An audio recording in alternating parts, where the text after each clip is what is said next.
Good evening, Marty Richards with Richland Center Tourism here again today. And today we are coming from the Richland Center Tourism video studios as they exist. And we are continuing the saga of why we call it, why do we call it the George Mitchell House or the Mitchell House? And we went off location today because really the rest of the story doesn't take place at the house. So I have some assistance from my Richland Center Tourism intern, Bailey, our intern. She's supporting me nicely today. So to kind of pick up where we left off yesterday with the story, and I'm sorry, I have to use notes on this because there's so much information, and you have just heard the tip of the iceberg. So if you have not seen part one of why do we call it the Mitchell House, I encourage go to YouTube, subscribe to our YouTube channel, Richland Center Tourism, and you'll be looking for part one, why do we call it the George Mitchell House. And in our episode yesterday, we described some of the cast of characters and kind of led up to there has been a death and a suspected poisoning of an individual. So just a refresher on the cast of characters. The main character in the story is Rose Zodloske. Rose, a young 20-year-old, moved to Richland Center. A little bit of background on Rose that we do have verification. She was raised in the Ithaca area. We had a local resident, after watching the video, said, hold the phone. She did at least live for a time in our old farmhouse, or in our main farmhouse. And so we can verify that through generations, word had passed down quite reliably that she was raised, at least, in the Ithaca area.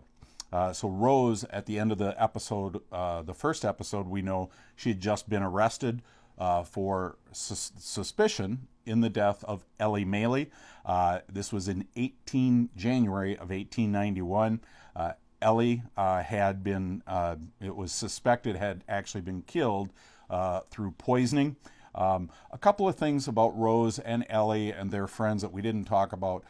They were well thought of in the Richland Center Society. Both of them sang in the Methodist Church Choir. Ellie even played the organ for church services, and so they were very well thought of. Ellie's family, Ellie Maley's father was also a business owner in town, and so they were of very high reputation and were very well thought of. Another very main character we've talked about is Dr. George Mitchell. Dr. Mitchell obviously was the doctor who had come into town, owned the home where the suspected poisoning and that scheme started, and also plays very importantly here into the story as the trial begins and as the picture develops of what may have taken place. Also, a couple of important people to know as we enter the trial phase is going to be the prosecutors. There were two prosecutors for Richland Center at that time that took charge, Oscar Black and Patrick Fay. They were the prosecutors.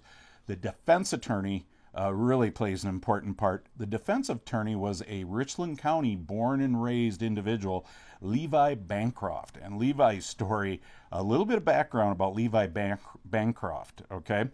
He was born and raised in Richland County in the Bear Creek area, who was always thought as a very intelligent individual. He even got his teaching certificate and started to teach school by the age of 17.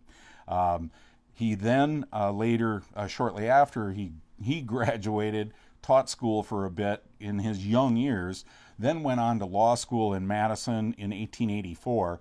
By 1886, he had graduated from law school, and in 1891, in 1886, he was elected as the Richland Center District Attorney.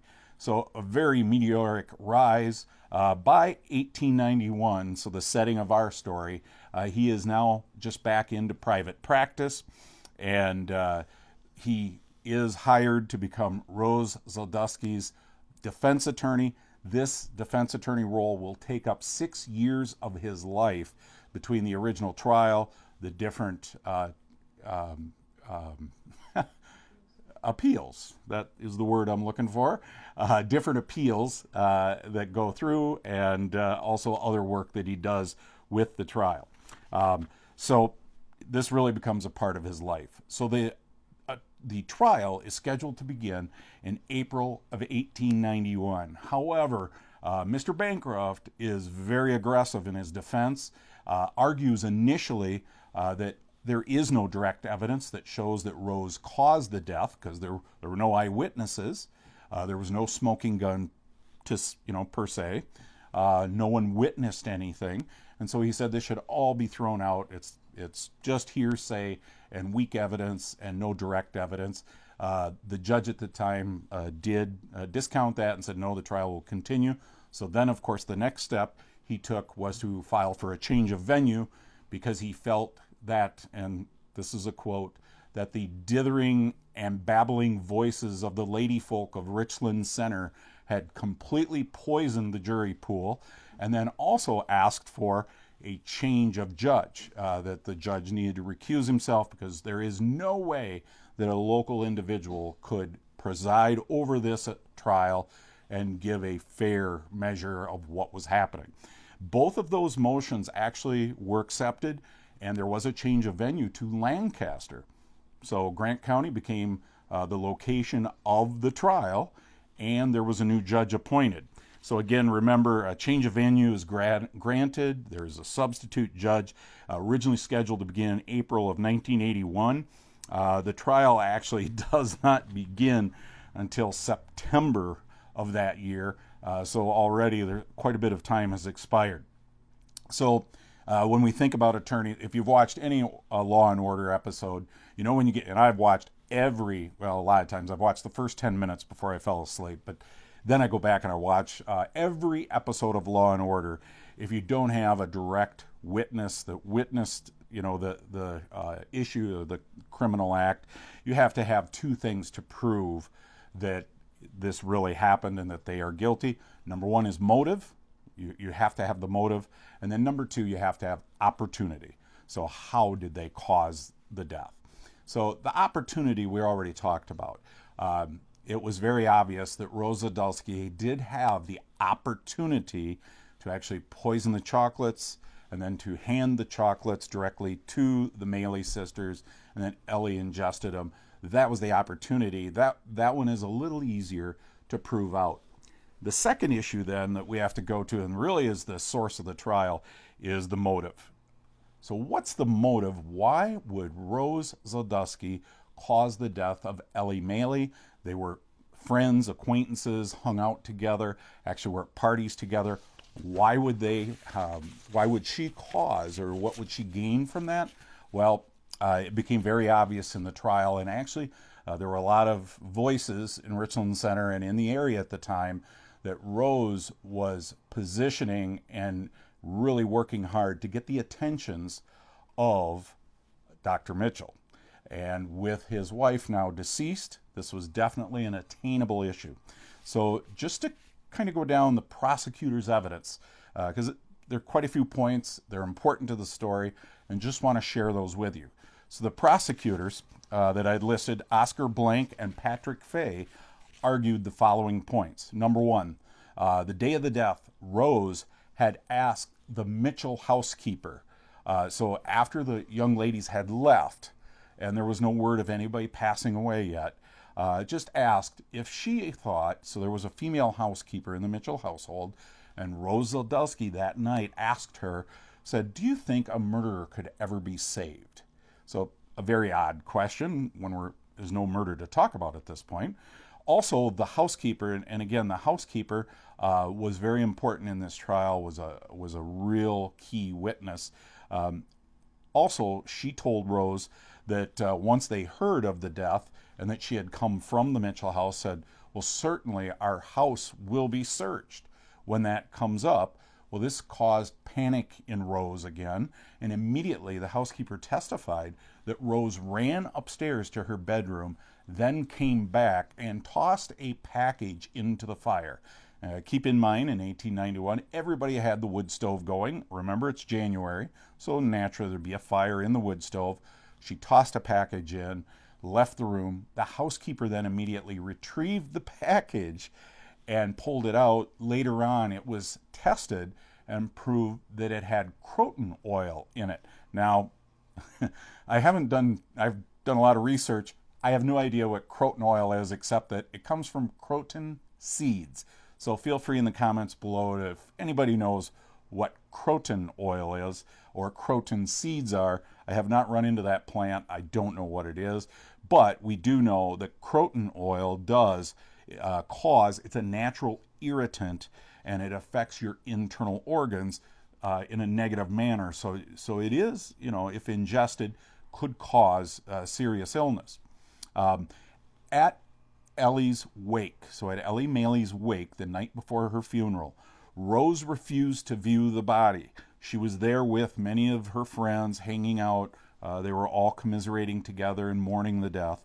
However, she would not go view the body, and even one step further, the next day at the funeral, Ellie finally summoned the courage to go view, Rose Zodloske summoned the courage to go up and view the body, but couldn't make it there, collapsed, and they had to take her next door to the parsonage to recover, and ultimately never viewed Ellie Maley's body.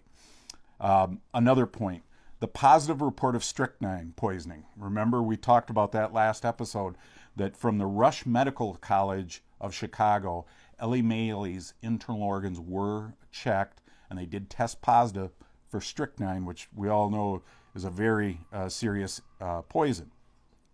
When Rose was arrested, so when the test came back, that definitely it was a poisoning, Marshall Chandler arrested Rose Zodloske, and when he did that, he witnessed and testified later, she cried very little, almost like a calloused murderer would.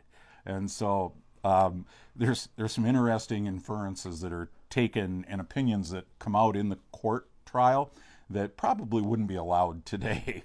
Also, here's a key point. Dr. Mitchell himself actually kept strychnine in the house to kill mice. He had to mix it up. It was a concoction he made. Being a doctor, he understood how it worked. And he would actually mix it up and use it to kill mice in the household. And even to the point, Rose and Freddie, his son, actually witnessed him doing it once and watched and knew how to mix up the concoction. Another point, Emma Hinman. Okay, so Emma Hinman, you might remember the party that was happening at the Mitchell household. Well, Emma Hinman was the mother of Anna, who the engagement party was intended.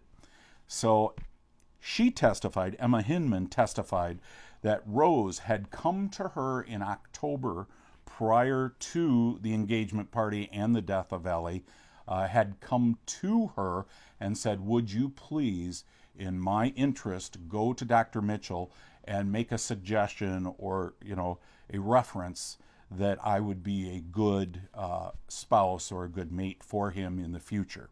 And she testified to that fact.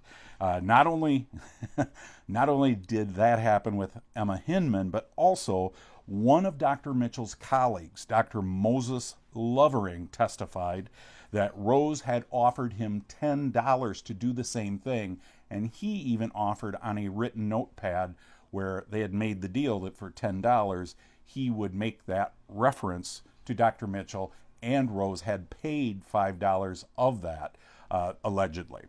And then the final point, and this is probably the one that really started to turn the jury, and that is the defense team raised the suspicion that the passing of Dr. Mitchell's wife, Laura, you might recall, prior to the engagement party and the passing of Ellie Maley, Laura Mitchell had passed away. She had delivered the daughter Lottie and then kind of lingered in an illness, seemed like maybe she was recovering, and then ultimately she did not recover and passed away a few months later. And Rose Zodloske had nicely stepped into the role as caretaker for the new infant and for son Freddie, and kind of supplanted or injected herself into that relationship. They came back and brought up evidence that her death at the time that she passed actually mirrored very closely Ellie Maley's passing. So it was a lingering death or trying to recover from childbirth. And then suddenly on the last day, she also had convulsions. She also had body issues to where she passed actually quite suddenly. So those are the points that the prosecutors brought forward. Yes, this is going to be a 3-part episode, episodic story. So those are all of the points for convicting her. Tomorrow, I'm going to present the defense argument, which is really interesting, and then also some other information that we haven't actually shared that isn't documented, but we've found through some interviews and talking with other people that raises some suspicion on Dr. Mitchell himself, actually. So a couple of things real quick. Again, please, if you know this story, do not spoil it in the comments for others that don't know the outcome. Number 2, please share the videos. This is a really fascinating story, I find, and from private messages I've been getting, it's also very fascinating to other folks that didn't know it as well. But join us tomorrow night, and it'll be, I promise, the last episode. We'll wrap it up with the defense that they had, and then also the result of the trial, and then some other information that came along with it. So, again, I'm Marty Richards with Richland Center Tourism, and for Bailey, who's hanging in there, barely apparently, we really thank you for joining us. Don't forget to share the videos with others, and we'd also need to thank the Richland County Historical Society and the History Room at the Brewer Library, as well as Dr. Jerry Bauer and the Richland County Historical Society and the Achy Breaky News and some of their documentation. And then finally, just others that have weighed in with a little more information on the trial and on this story of Rose Zodloske and the Mitchell home. We really appreciate you joining us. Have a great Halloween evening.